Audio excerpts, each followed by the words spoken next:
Uh-oh.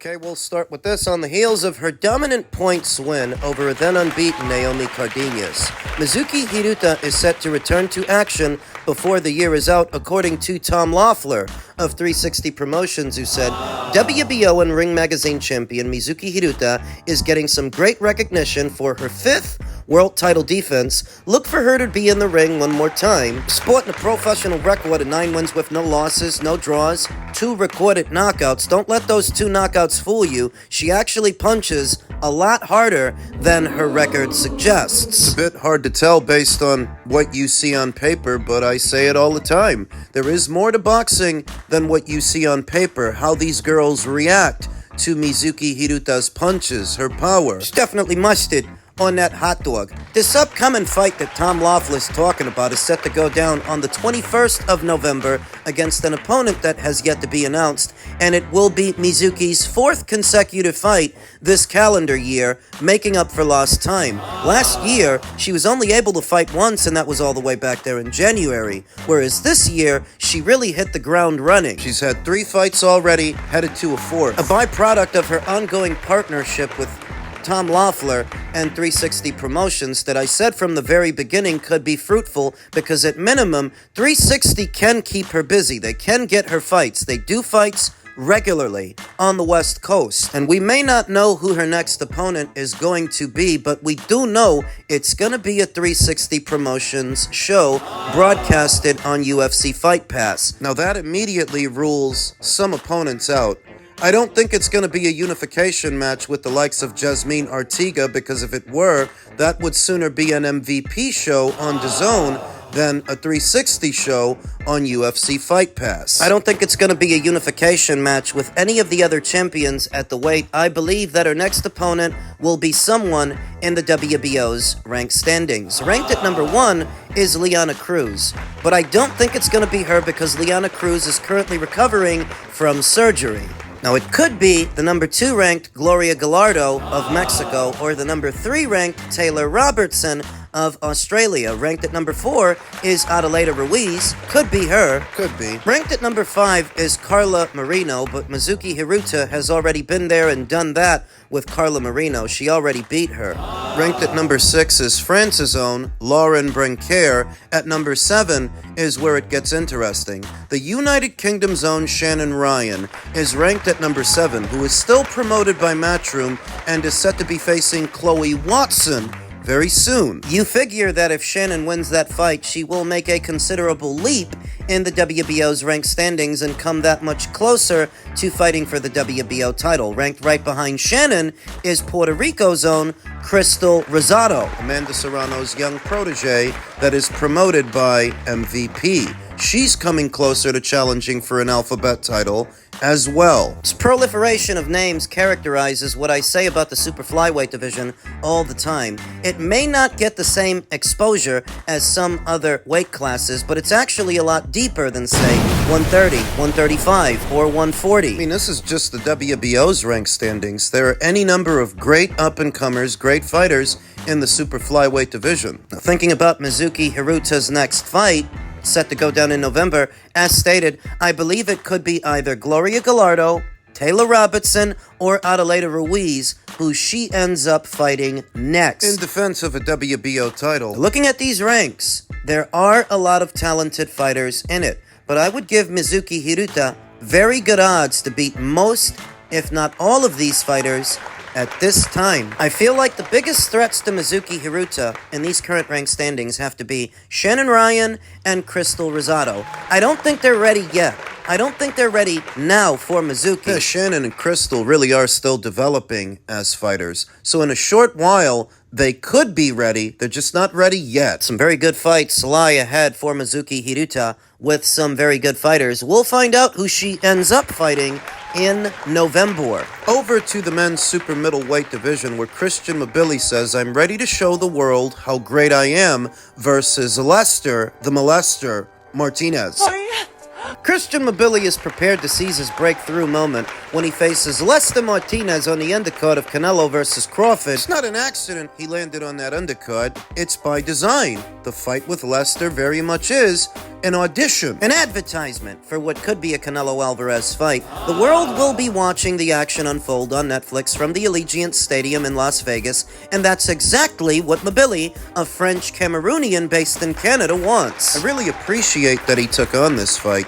In many ways, a guy like Lester would normally be a high risk and a low reward, but with Turkey's involvement, he can make up the difference between the risk you're taking on and what you will be rewarded for it, making a fight like this possible. I'm ready to put on a big show for this event and send a message that I am the next guy that will face the winner of Canelo versus Crawford, Mbilli told The Ring. It's the fight of my life, but I'm ready to show the world how great I am. I figure the only way Christian gets the winner of that fight is if the winner is Canelo. If Crawford wins, he retires. Crawford loses, he retires. Christian Mbilli, 29-0 with 24 KOs, is the ring's #1 rated fighter at 168 and is coming in hot off a first-round demolition of Maciej Suliecki in June for the WBC interim title and a unanimous decision win over Sergey Derevyanchenko in August of last year that preceded that. Martinez, 19-0 with 16 KOs, is rated #3 WBA,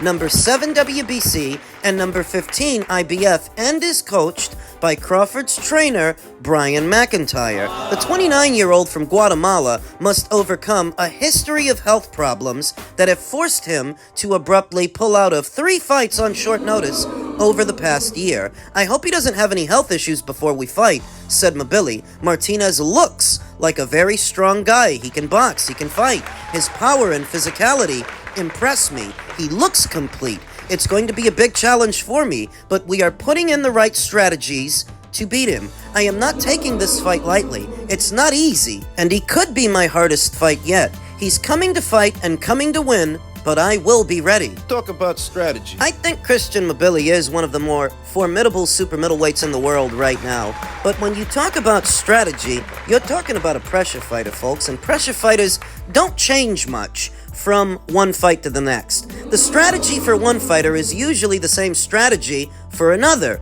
Throw punches in bunches, be aggressive, and mow the guy down. There's not that much of a difference in Mbilli's performance against Carlos Gongora, for example, and Sergey Derevyanchenko or Maciej Suliecki. So I'm not expecting much of a difference with Lester Martinez. Lester the Molester last fought in March when he stopped Joshan James in 4 rounds. He was supposed to face Pierre Hubert de Bombay in July, but pulled out of the matchup on Fight Week because of migraines. Before beating James, Martinez scored a unanimous decision win against Carlos Gongora in June of last year. Mbilli also fought Gongora in March of the previous year and notched a unanimous decision win, but admitted that Martinez's win against that common opponent was actually more impressive. I appreciate Christian's honesty. That's refreshing. I think his performance against Gongora was better than mine, said Mbilli. Gongora touched me a little bit, and I liked it. What? But it doesn't matter once Martinez and I get in the ring.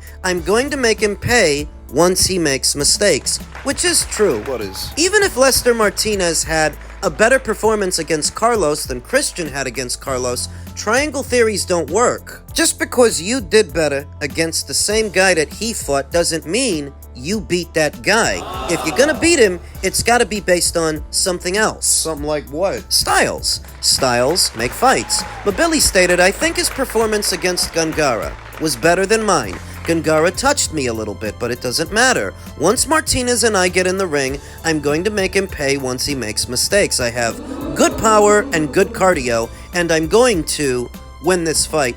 I would say that Christian has good power and great cardio. To be a formidable pressure fighter, you need a formidable engine, a great engine. So think Artur Beterbiev, Christian Mbilli. Think Abbas Baru at 154, William Zepeda at 135. In the women's game, Mayeli Flores at 122. Erica Cruz at 126. To be a formidable pressure fighter, you need a great engine. And Christian Mbilli's got that. He's got that.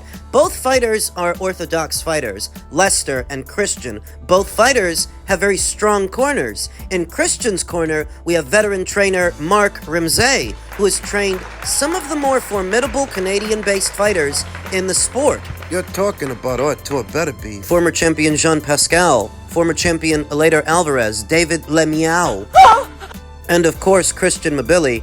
Mark Ramsey, in my opinion, is one of the more underrated trainers in the sport right now. And in Lester's corner, you have Brian Bomac McIntyre. He's got a pretty diverse resume, too. He's worked with Terence Crawford, obviously, but he's also worked with Steven Nelson, Chris Eubank Jr. for the Liam Smith rematch, Keyshawn Davis for a while, Mighty Mo Hooker.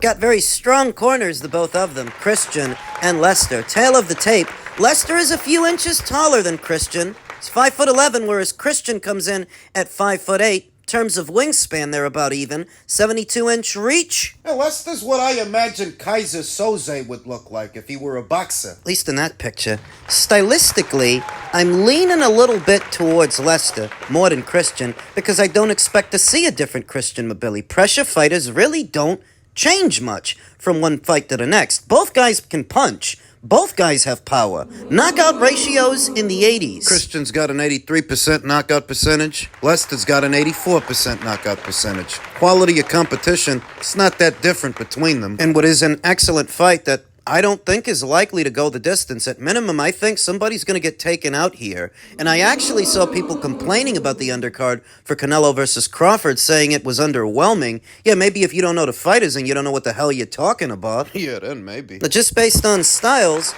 I am leaning a little bit more towards Lester because he's got more wrinkles and more subtleties to his game than Christian. Christian is a blunt instrument. With Christian, what you see is what you get, and what you usually get is pressure fighting, which is the kind of thing that works up until it doesn't. I'm not sure that it's going to work this time, not with the hard-punching Lester the Molester. Why do you keep calling him that? Because he's going to touch up Christian Mbilli, touch up his face with punches, I think. We'll see what happens. Canelo Alvarez brings in Jerome Boots Ennis as a sparring partner in preparation for Terence Crawford. Canelo's bringing that in for competition. He's bringing it in for someone who's going to get his juices flowing. So, listen, I need to be on when I show up to the gym tomorrow morning. If I don't show up, I'm getting my ass kicked tomorrow. And Canelo probably hasn't had that happen many times in recent years. I think it's a good sign that Canelo is putting himself into those awkward positions, those dark places during camp, because he feels like he's going to feel it on fight night. Bro, you just got me fired up. Yeah, this got me very excited. Get my dick hard. Pause. I'm just excited is all. It's been a mental exercise trying to imagine what it is that Terence Crawford is going to do at 168 under these circumstances to try and unseat Canelo Alvarez as undisputed champion. And I just can't see it. Whereas with Canelo, the situation is more bankable and he is more trustworthy. That we've seen plenty of him at this weight. We know what he's capable of, we know what he can do, and we know what he's doing. Sparring Boots Ennis. That's a good sparring partner for this assignment. No, Jaron Ennis is not a carbon copy of Terence Crawford. But Lester Martinez is not a carbon copy of Canelo Alvarez, and that is who Terence has been sparring in preparation for this match. Ultimately, I think Boots Ennis is a better parallel for Crawford than Lester is for Canelo. You know that it wasn't even me who said it. It was somebody else that said, too much has to go right for Terence Crawford to win this fight. I think it was Unbiased Brim, friend of the channel and a regular here on the panel during the live streams, that said a lot of things have to go right for Terence, perhaps too many things, and given what's working against him, that he's new to the weight, he's never fought here, whereas Canelo has For the last 5 years, Terence is new to the weight, hasn't fought in a year. He's actually older than Canelo, even though Canelo is actually more experienced. Many more fights with many more rounds in the bank against a higher grade of fighter than any fighter Terence has fought. Canelo has competed at this level much longer than Terence. I would say there is a legitimate argument that Miguel Cotto, by himself, is a better fighter than any fighter Terence has fought so far, better than Spence. Cotto didn't decide to call it a career after his crushing defeat to Antonio Margarito, which was just as, if not more brutalizing, than Spence's loss to Crawford. Cotto came back. He didn't disappear for 2 years like Errol Spence Jr., and unlike Errol Spence Jr., Cotto's been a champion at multiple weights, been a champion multiple times, where Spence is seeming more and more like a flash in the pan. Don't get lost here. What I'm telling you is Cotto is a guy Canelo beat years and years ago, and that's just one name on Canelo's resume, that Canelo has been competing at this very high level for much longer than Terence against better opponents. And I don't think Canelo's getting enough acknowledgement for that. I think people are underestimating Canelo. I did notice how unsettled the Crawford fans got when they heard that he was sparring Jaron Ennis for the match. What it communicates is that Canelo Alvarez still pays attention. He's not simply going through the motions for this camp like he might have with Jaime Munguia or Edgar Berlanga or John Ryder. No, he's taking steps. I don't think the Crawford fans like that at all. They seemed a lot more confident in a Crawford win before it was announced that Canelo had been sparring Boots in preparation. And understand that I'm a fan of both fighters, Canelo and Crawford, so I won't be angry if either man wins, but trying to imagine a Terence Crawford win has been particularly difficult. Trying to imagine what is he going to do under these very extenuating circumstances when so much